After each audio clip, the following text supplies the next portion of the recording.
Do you love video games? Or do you know someone who loves video games?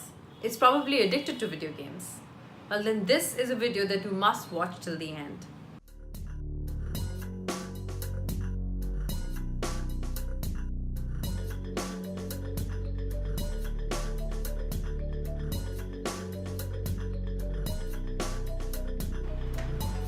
Hi, my name is Dr. Dutta and welcome to Mind Wellness. Today we talk about video games. Are video games really addictive? Hell yes, they are super addictive. The addiction that one gets to video games is actually called behavioral addiction, which means that you get addicted to the behavior or the act of playing video game over and over and over and over again until you win. Now, many of you have been asking me why this topic of video game addiction, right? Did you know that an 18-year-old in USA who was addicted to playing GTA, that's Grand Theft Auto, actually went, stole a police officer's car, took his gun and shot at him. And what did he say when he was caught? He said, "Life's a game, everybody's got to die sometime." So imagine, video games can be so realistic for some people that they start imagining it to be a part of their real life. Are you still wondering if video games are addictive? Well, a Halo 3 player went and killed his mother simply because she stopped him from playing. Because he was already hooked and addicted and playing all day, all night, not going anywhere at all. Video games can be addictive and silly sometimes because did you ever catch a Pokemon on the road or see people going about catching a Pokemon on the road and wonder why? Well, this video answers all those questions.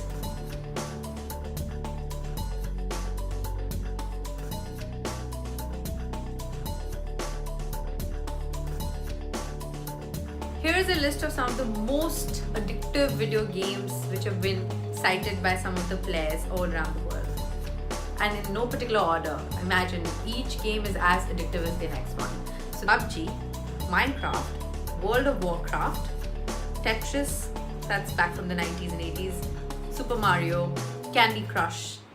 So many, right?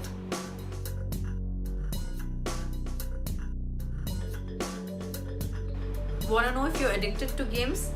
Well, we set out a lot of questions on Instagram and Facebook and waited for you, the audience, to reply. Those questions were actually symptoms of video game addiction.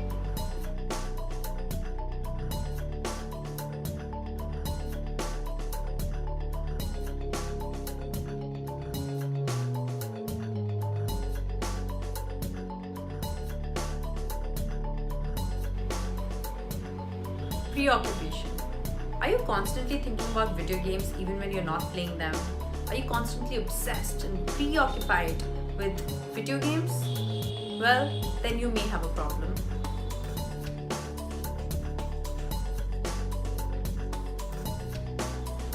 Withdrawal.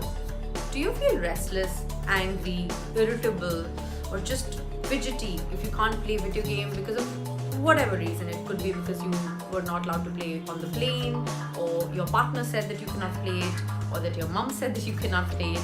But do you feel a physical and a mental irritation, irritability? Then that could be a withdrawal from video games.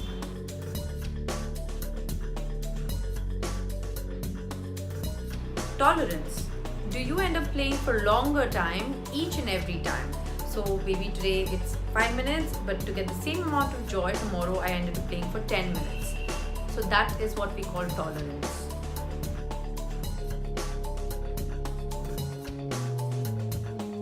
Difficulty in stopping. Have you tried to cut down on the usage or the time that you've been playing video games for, but been very unsuccessful?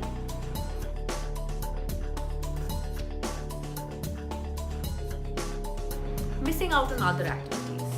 Have you lost interest in other activities that you once used to like simply because of giving priority to only video games?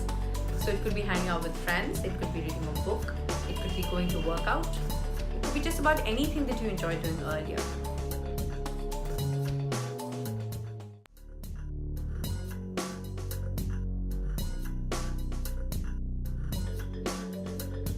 Continuing despite problems. Have you continued to play video games even though you have been told that it's affecting your physical health, your mental health? Maybe you started having migraines, maybe you started having eye strain, maybe you've not been sleeping very well, maybe your partner has been complaining. But despite that, do you continue playing video games?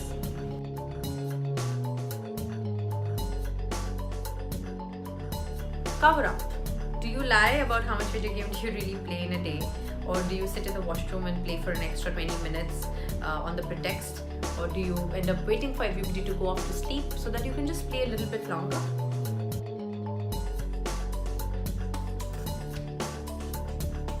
Escaping bad moods.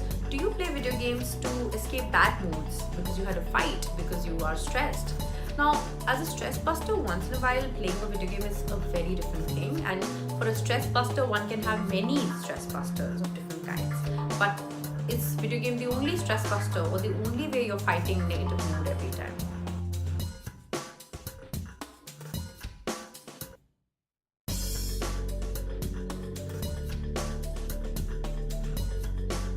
Risking losing opportunities, relationships.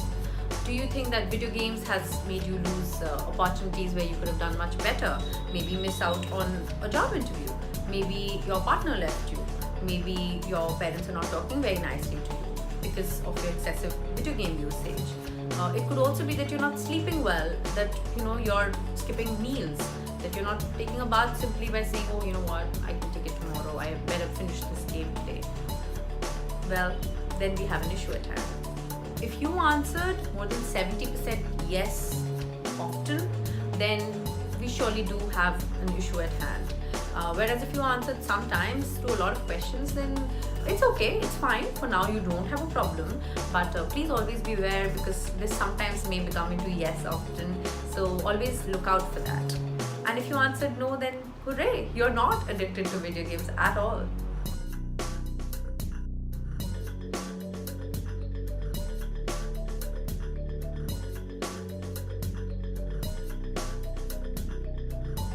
Recently, there was a case in Maharashtra where two youngsters were run over by a train because they were busy playing PUBG on the rail tracks.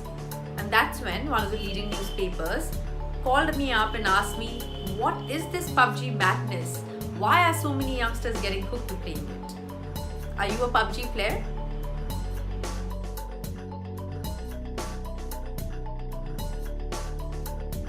Why are video games addictive?